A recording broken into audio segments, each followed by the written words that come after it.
It sounds big when you think about it and you listen to the book, where you start and where you end, but the process makes it feel like such baby steps that you don't realize that you are changing as you're doing it. You don't have to change in order to do it. You just take that first step. And by doing something that feels so physical for the first time in my life, because I'm very technical, very analytical, it's the first time I've actually felt a true change from the inside out, where I'm not doing it because I'm supposed to or because I want to. I do it because there's this part inside of me that doesn't want to do it any differently. Welcome to Spark Joy, the podcast dedicated to celebrating the KonMari method and the transformative power of surrounding yourself with joy and letting go of all the rest. With your hosts and certified KonMari consultants, Kristyn and Karen Sochi. And now, here's the show. Our guest today is Beth Walker.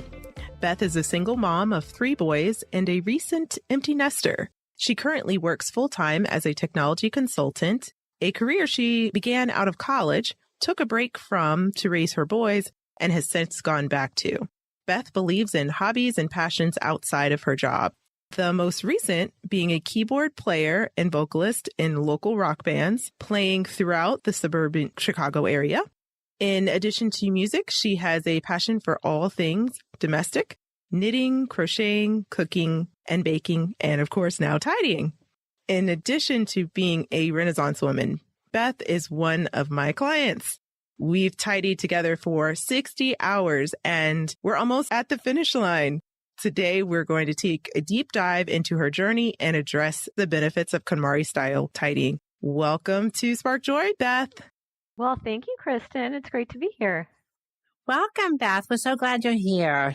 Before we jump into discussing your tidying progress, let's take a step back. Can you remember the moment when you were first introduced to KonMari or the book, The Life-Changing Magic of Tidying Up? What was going on in your life at the time, and what led you to make the decision to follow this path? Absolutely. Several years ago, I mentioned to my life coach, her name's Laura Kessler, and I just mentioned, my house, I'm so overwhelmed. I always have projects. She had different things she wanted me to work on and goals and visions, and I just always felt like I couldn't get past the house. It was always about the house. So this was several years ago. She told me about this book, and I bought it, and I put it on the shelf, and I must have somehow put my life back together enough where I wasn't overwhelmed or didn't think about it. So fast forward 2 years later, within the span of a year, I lost my job. I had to have surgery. So my house was in dire straits. And coming out of that, I was so paralyzed. I finally had the strength and the time to work on my house, and it had gotten so bad I was paralyzed. I didn't even know where to start. So it just popped into my head that Laura had told me about that book. And to be quite honest, she still life coaches me, and she did not remember that she told me about that book. And so I got it on Audible, and I call myself a hopeless organizer wannabe. Instead of a hopeless romantic, I'm like, I've been a hopeless organizer, and I can just never find that one way to keep it up. I do it, I get it nice, I let it slide, and rinse and repeat. So it just dawned on me that she gave me that book, and I drive to work, hour commute, and I'm like, well, let me get it on Audible. I'll just listen to it in the car. I'm sure it's just another one of those organizing books. And as you know, it's not. And it was very much to my personality. I am very all or nothing. And it was just my dream to be able to have a house where I didn't always feel like I was always having this big project. However, because I'm all or nothing, I knew that if I didn't get a consultant, I would be one of those people she mentioned in the book where I would just do it all at once, peter out, and probably go back to my old ways. And I do very well with coaching, and knew that if I was going to really do this to get the ultimate benefits, which honestly sounded like an untouchable dream to me at the time, but that's when I reached out and looked for a consultant. I went to KonMari website and I saw that she had consultants, And when I looked in my area, honestly, I went to Kristyn's site. I saw her pictures. I felt the energy. She was the first consultant I called and the last consultant I called. Oh, that's so great. The rest is history. Yes. It's like tidying with an old friend. Oh, that's so nice. That's so nice. So now I want to ask you about your goals and your vision for your ideal lifestyle. As you know, that's really the first thing that we look at when we talk about doing the KonMari method. And how did you develop your vision and what form did it take? The form was developed more out of necessity. It's so easy to think about what you don't want. And my goal was honestly, get my house put back together so it even looked organized, even though the cabinets were a mess. But once I read the KonMari method, it was, let's do this. Let's do it. Let's do it right. It resonated with me. So when I sat down with Kristyn, my goals and values have not changed. We revisit them every time she visits. And my goals were pretty simple. I want to wake up on a weekend and think, what do I want to do today? Grab my cup of coffee. Do I want to do this or want to do that? Not wake up and be like, oh, it's a weekend. I let my house go over the week. What's the big project I have to do before I can do something I want to do? So I had my weekend goal and vision. And then my weekday goal and vision was to be able to get ready for work efficiently. My closet was so unorganized. It took me so long to figure out what to wear. And I'd come home at night and I'd have to pick up from the morning because I was always rushing around. So those were my two kind of more functional goals, I would say. And then I always have a long list of hobbies and goals and things I want to work on outside of work and my kids and my job. And I wanted to have time to do those things. And as I listened to this book and the methodology, it fit all of those things. I thought I was shooting for the moon, to be honest. But I can tell you, I absolutely live that life right now. And I just continue to be so impressed by your progress and just witnessing this change that has occurred over our time together of the 60 hours. And you really experienced the benefits of KonMari even before you approached the final categories. Mm-hmm. And this is really common. I see this a lot with my clients, and it really surprises them. They start losing weight, or they attract or let go of a love interest. They start spending more time with their family. So I'd love to just walk through with you some of those life areas that I know you're very familiar with because we've gone over them so many times, how the tidying event has impacted your clutter-free living. So we'll start with health. How have you seen some benefits in that life area? Oh, absolutely. I've lost 15 pounds. Wow. Ooh, at least. And that was one of my goals, right? When we talked about goals and values. This has been an incredible experience. This isn't just organizing, it's coaching. It's sitting down, goals, values. How do you want to live your life? Let's do it. It's not, let's go into your office and get you organized. And where do you want your paper clips? It's just so much bigger than that. And so one of my goals was to lose weight. And it was very easy to do and think and focus because that takes time. And if you're overwhelmed with your house, then you have a tendency to be overwhelmed with other things. So overall with KonMari, it's allowed me to focus on other goals in my life. So when it comes to health, I've lost 15 pounds. I have time to exercise because I'm not constantly having my house hanging over my head. It's been fantastic. Yeah, and you also can now fit your goal clothes, which was really a big goal of yours as well. Absolutely. If I didn't fit into my summer wardrobe, it sounds so crazy, but I don't buy new clothes or a new size up. And having had the surgery and been sedentary, it was huge.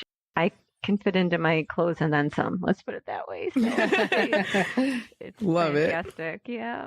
Less clutter around the waistline. Always a good thing. Yeah. So let's move on to the next life category. You've got career. Anyone that knows me, they know I love my clothes. And if they know me really well, they'll know how, as my one friend said, your closet, what a sight. And it wasn't because I had a lot of clothes. It would be so unorganized. And I would spend so much time in the morning, knowing what I wanted to wear, not being able to find it. And between tidying my kitchen where I make coffee and my bathroom where I get ready for work and my closet, I get ready in the morning so efficiently. I have time to water my plants in the morning. I get my coffee. I just don't feel like I'm running around and running late. And so by the time I get in my car to go to work, it's just a very peaceful feeling. And because you literally do tidy as you go, like you're not even thinking about it. If it's easy to pull out, it's easy to put back. So when I come home from work after a long day, I'm not picking up after myself from the morning when I used to leave it looking like a whirling dervish ran through the house. So it's just been wonderful. And you've even seen better performance at work too, in recognition. And I have. And that one is wild for me.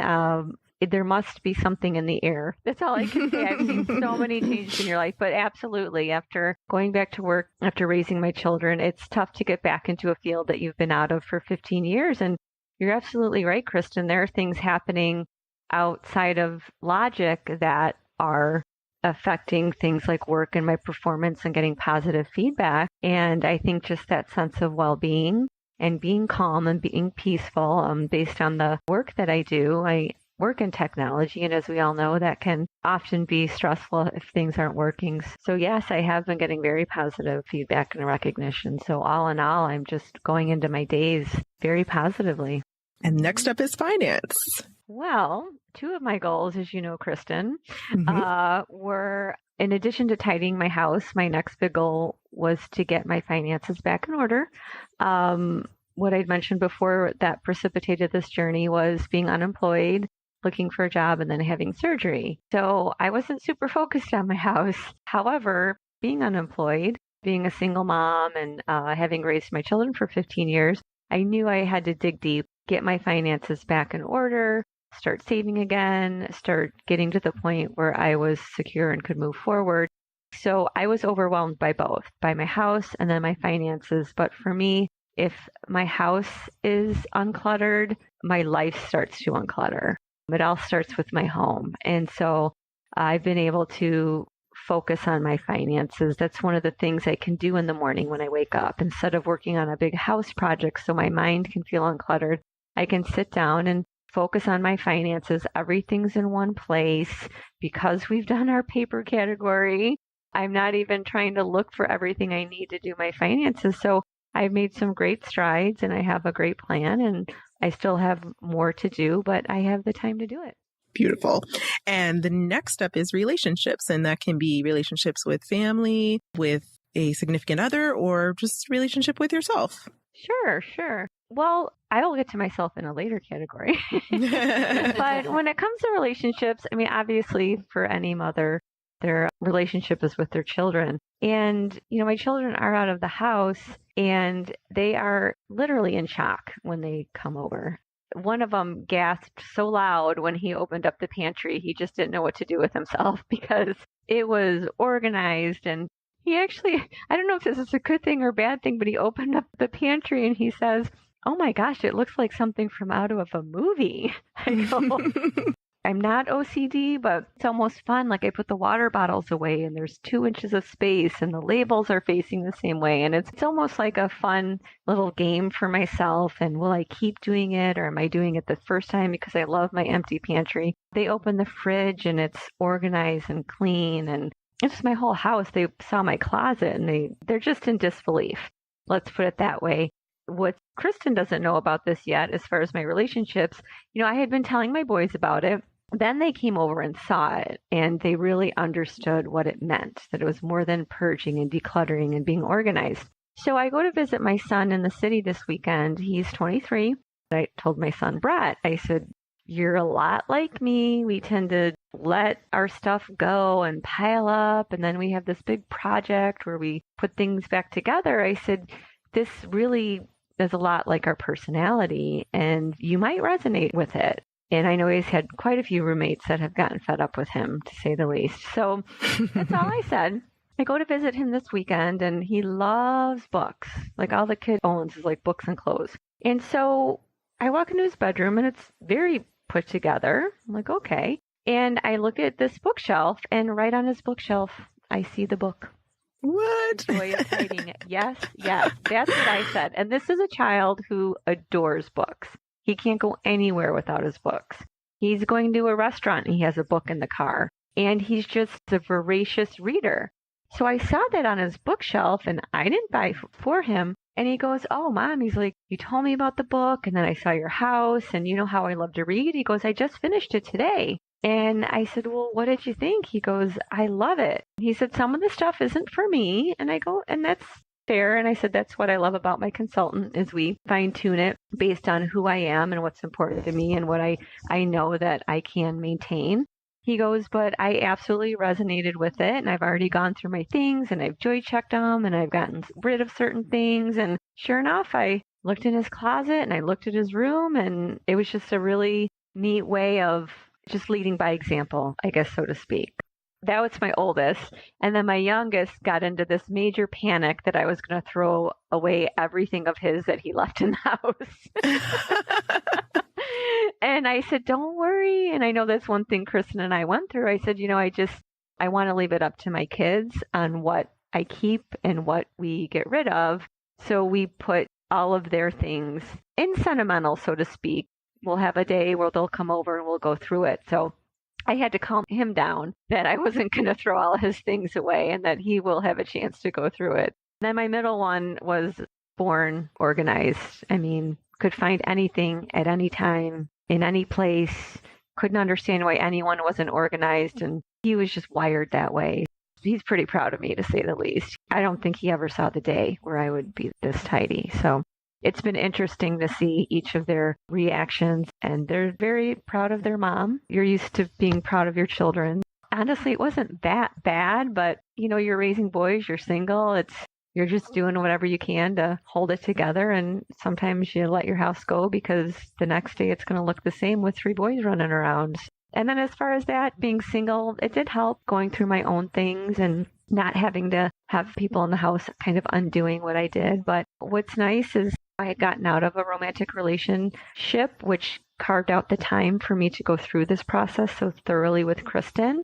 And I've purposely chosen not to date again so that I can keep this time carved out. But there's always that, it's in the back of your mind, when I start dating, like, oh, what if they see my closet? Oh, what if they go in my basement? Oh my God, what are they going to think of my pantry? So I'm doing this for me. But it's going to be great when the time comes and I am ready to have a relationship again. And if it gets stronger and we spend more time here, I'm not going to worry about moving my pile of clothes from one room to the next or hoping they don't open up that cabinet. What are they going to think? And so even for future relationships, it makes me excited to know that this is the way my house is and this is the way it's going to be. And this is who I am now. Fantastic. Thank you for that update. Mm-hmm. Yes. And we want to hear a little bit more about community as well, how tidying has impacted your relationship with your community. Sure. I think right now, because I pulled back to create more space, I can't say that it's really gone over and spilled over into my community. Friends, they'll be like, well, why aren't you at the pool? And why aren't you going out as much? And wait, you mean you left your rock band? Aren't you going to get another band? And I'll just say, I'm working on my house. And they'll say, well, you just renovated your whole house. I'm like, no, I'm decluttering. And they're like, oh, I do that all the time. And I'm like, well, I'll mention the book and kind of just the concept. Oh, well, I do that anyway. And I kind of chuckle because they don't do that anyway. When I pull open a drawer and all you see in one drawer are my shoes that I garden with, and that's the only thing in the drawer, that's exciting. When you open another drawer and you see my dustpan and the brush, and they're the only thing in the drawer and they don't even touch each other, that's the joy of tidying. So, people get confused about purging, decluttering, having organized cabinets and so forth, where this is really about having what brings you joy, having only what you need. And when you have someone holding you accountable, like I did with Kristyn, I have drawers and cabinets that I open that I breathe easily just looking at it. And I wouldn't have thought to have 3 inches between my glasses, or I'm a mug person. I'm not getting rid of my coffee mugs. I love them. And all of a sudden I have 10 of them and I love it. I open it up. And even if I'm not going to drink out of a mug that day, I appreciate it. She's just introduced so many little cool concepts that until you go through it and think through it, you really have to see it to believe it, or you have to believe in it to do it. Yeah. And speaking of gardening, I remember that your neighbors gave you a special gift on the exterior of your house, which is also a sign that they're noticing a shift in your vibration and your energy and the way you're modeling your truth and your tidying. So love for you to share that story. Oh, absolutely. I'm just a different person. I mean, people that know me know I don't have a green thumb and I don't keep plants because I just don't want to have one more thing to think about to water them. I was so focused on the inside of the house. I wasn't thinking of the outside. The back of my house was embarrassing, but I could only tackle one thing at a time. And I came home one day and I looked outside and my back was 100% landscaped. And I live in a townhome, so it wasn't a huge area. The weeds were gone. Everything was landscaped, mulched, new stones. They knew I wanted to do it, but they knew that I had just had surgery. I had started a new job. They knew I was working on the inside of my house because they saw me like hauling things in and out of the house. And so they decided to pitch in and get the landscapers from our association to come out and do the back. And I couldn't write the check fast enough. And they bought me plants. All of a sudden, it's like the inside of my house now just went to the outside of my house. When you have the inside the way you want it and functioning, then all of a sudden you look at your outside and you're like, well, wait, I can't have that look untidy. Like Kristyn said, they felt the vibration, they made it happen. And now between the three of us, we're watering each other's plants. I'm already taking pictures, organizing what perennials and annuals I want to do for next year based on what I did this year. I'm sad when it gets rained because I can't go water my plants in front and back when I could barely water a plant in my house and keep it alive. So it definitely spreads from your physical world to your energetic and your spiritual world in ways that you almost can't explain. We've had so many crazy aha moments that probably if we explained it here, it wouldn't make sense. But I'm just thinking of the kitchen cabinet where the shelf was trashed. And I'm like, do I get rid of it? And then one appeared like hidden away. We just laughed. We're like, can one more crazy thing happen while we're tidying? And we had moments like that. But yeah, in so many ways, shown me parts of myself that I didn't know were there or I wanted to be there. Yeah, I truly believe that the reason why you are attracting all of these opportunities and the things that you need and things are just kind of falling in place is because of your dedication to not cutting corners when it comes to executing KonMari. You stay true to the process, you ground yourself in your vision, and you definitely say thank you out loud, which I really appreciate, to each item. And that's sending a lot of positive energy out into the world. And you greet your home at the start of our lessons and you continue to practice the act of tidying on your own to work on that mental, physical muscle memory. And I know you mentioned that you were really worried that things were going to just get out of control because maintenance has been an issue for you. Mm-hmm. So I'd love to hear a little bit more about how you've experienced a shift in your ability to maintain a tidy home now that you've had over 60 hours of practice and you're nearly done. Absolutely. I think it's a combination of things. I mean, it all depends on someone's personality, but for me, it wasn't about paying you as a consultant, like, oh, I spent all this money, I have to do it. For me, it was like, it was so much work, but so much fun. But I thought, I'm never going through this again. Exactly.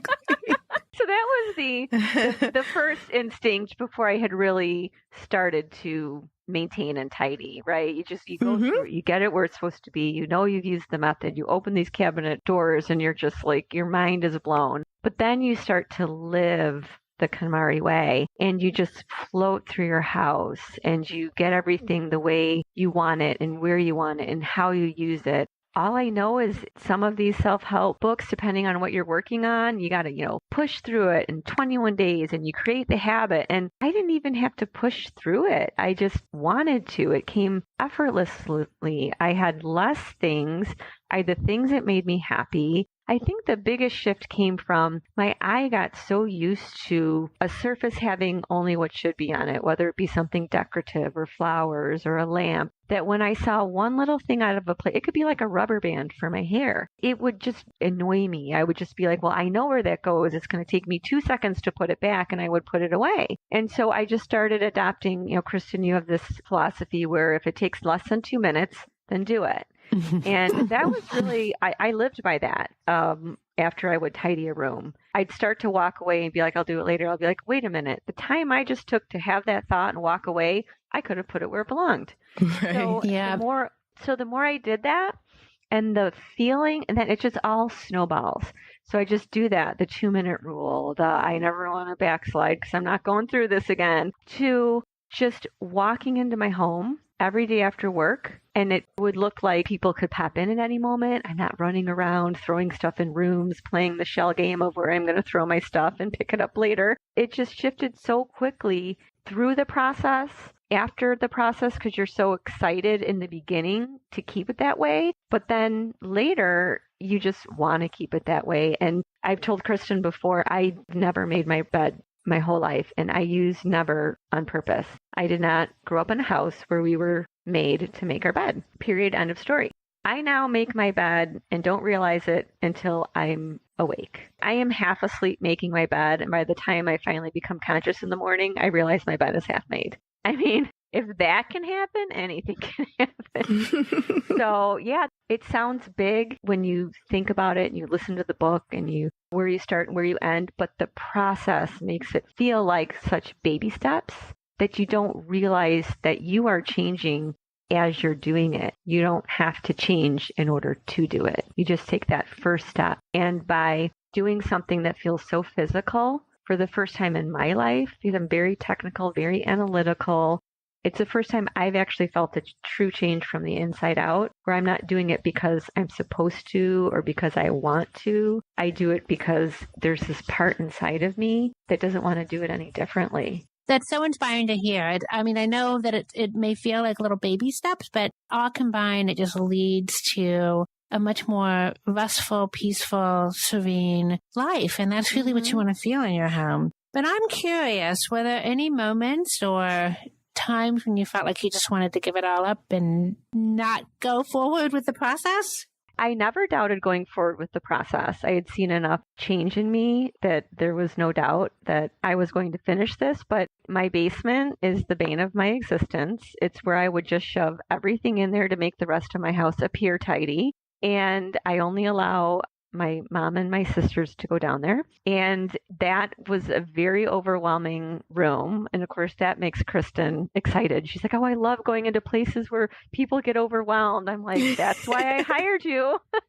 And I also did tell her that, and this is part of why I hired a consultant, because I do well with accountability. I know me, and I had a feeling that once I got it tidied on the outside, I would kind of just start to ignore what was in the cabinets. So my other concern was I knew we were going to push through the basement. So I knew she was going to help me get over the basement. Once we got everything tidied where it looked good and we were starting going through cabinets and drawers, and I said, this is where I may not be as motivated to do homework. I may just not be as excited as I was when we did my kitchen or my closet or those areas in my room where I love spending time because they're, part of my passions or hobbies or, functions that affect me on a daily basis. So I would say those are the two areas where I knew I could stumble a little, but I honestly didn't ever feel like stopping, nor was I concerned because I had Kristyn. And that's why I can't say enough how important it is that if you truly want to do this process justice, and if you do want to be that person at the end of the book that has accomplished this methodology, I don't know how someone would be able to truly do it without someone guiding them, pushing them, teaching them, cultivating it, and making it your own based on how you are as a person and how you live your life, what's important to you. You obviously can't get that out of a book. So to have a consultant is just key. So those are the two areas I knew might be speed bumps, but Kristyn made sure that she tailored what we did and how we did it to those pieces of information that I gave her.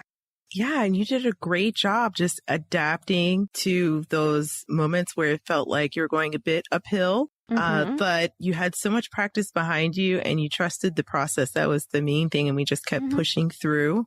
And yes, it gets uncomfortable a little bit, but we're able to just move through and keep that vision in mind. And I can't wait to help you with your Zen room. That's next to support those lovely hobbies that we talked about at the top of the episode. And I think you've done a great job of prioritizing the time that's required for this. You made some temporary sacrifices, in order to make room every Saturday morning to focus on our tidying together. So if you could share that with our listeners, that would be great, and how that impacted your transformation. Oh, absolutely. For me to commit to this, I am an all or nothing person. And even though Kristyn and I are taking time, I wanted to keep the momentum going. And even before I ran across this methodology and hiring Kristyn, my life coach, we just said, time out, Beth's got to get back on track. And we started focusing on the journey and not getting too hung up on where does Beth want to go. I mean, at that point, after surgery and getting a new job, I wanted life to get stabilized. So I purposely carved out time in my life, did less social things. I temporarily gave up being in a band, chose not to be in a relationship. And I'm not saying that this has to be a program where you have to give up your life. It's just that you can do it at your own speed. And so in the beginning, I had a lot of space and time to do it. And we took a little break. When I got to a good pace, we took a little break where I did less homework, and we took some time where I could just get used to the maintenance. And then we jumped back into it again. I mean, I think it's something that, with anything, whether it's a personal trainer or anything where you get a coach, you want to put into practice what you're being coached about. And it does take time, but it became so relaxing, enjoyable. I would do homework on my own and send Kristyn pictures. So, if you're going to do it at a longer pace, you probably don't have to do something as extreme as I did, but I had made the space anyway. This happened to be the first thing to fill it, which was the purpose of creating the space in my life. If you create space in your life, then you get to sit back and say, it's going to show up. And this did, and it was perfect. So because this is my story, someone else's story, they could do it in a year or in 18 months. For me, I think the big thing is to commit to maintaining that part until you get to the next part. And then in my experience, that motivated me even more to get to the next category. You win either way. If you do it all at once, it's great. If you pace yourself out, it's great because you're going to reap the benefits as you go from one category to the next, and you'll stay motivated. Well, I've really enjoyed being on this journey with you and noticing your transformation. And I'm so excited to ask you this question that we ask all of our guests. At this very moment, what sparks the most joy in your life? I will give you an example. My children are out of the house. I miss them terribly. And Saturday, I got to see my son in the city. Sunday, I got to see my other son who came to visit me. And it was last minute. And I just went and did it. The house looked great. I didn't have a big project hanging over my head. I didn't come home like, oh, I got to clean up. And so it was just a perfect example of how I truly was able to live that life where I wake up on a weekend and it's either what do I want to do, or if something comes up last minute, I don't feel guilty because I'm leaving this home project left undone. So what sparks joy in me is having my house be peaceful and tranquil and organized, and just having the time freedom to focus on goals and other aspects of my life and enjoy it.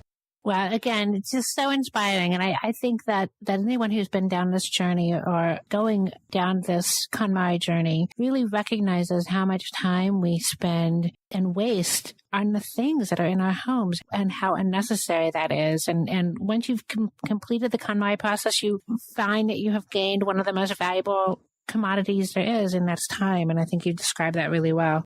Do you have any parting words of wisdom for a listener who may be contemplating going down the KonMari path, or maybe they're on the fence about whether or not they should hire a consultant to help them dig out and find joy?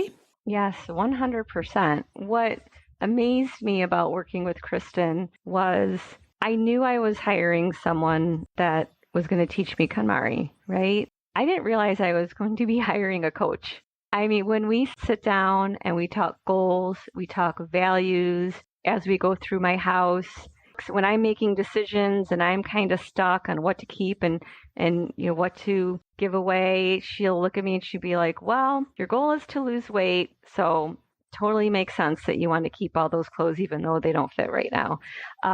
But we sat down last time and I was talking to her about some other things I was working on because I had time. I said, but I'm kind of getting back to that old pattern of all these paper to-do lists, and I find 5 to-do lists, and we pulled them together, and she looked at them, and I said, I'm starting to, now that I have time, I'm starting to, I have too many things I want to do.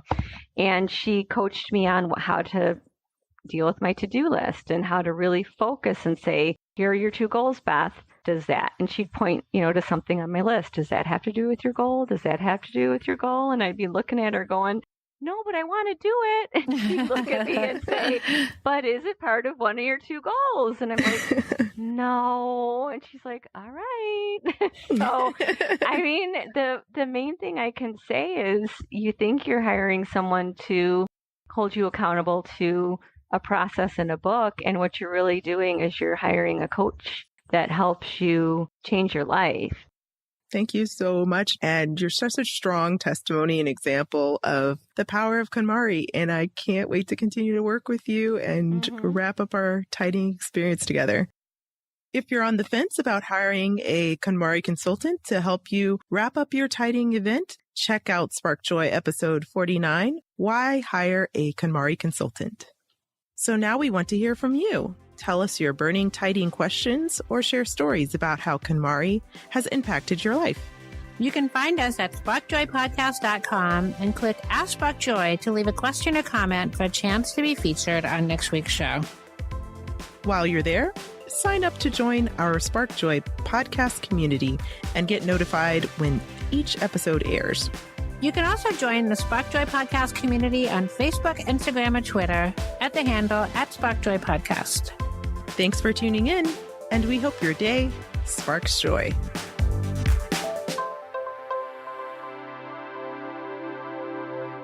Thank you for listening to Spark Joy with your host, Kristyn Ivy of For the Love of Tidy in Chicago and Karen Sochi of the Serene Home in New York City. Spark Joy, the podcast, is not endorsed by or affiliated with KonMari Media Incorporated. The opinions expressed on this episode represent the views of the co-hosts and guests alone and do not represent the corporate position of KonMari Media Incorporated or the KonMari Consultant community.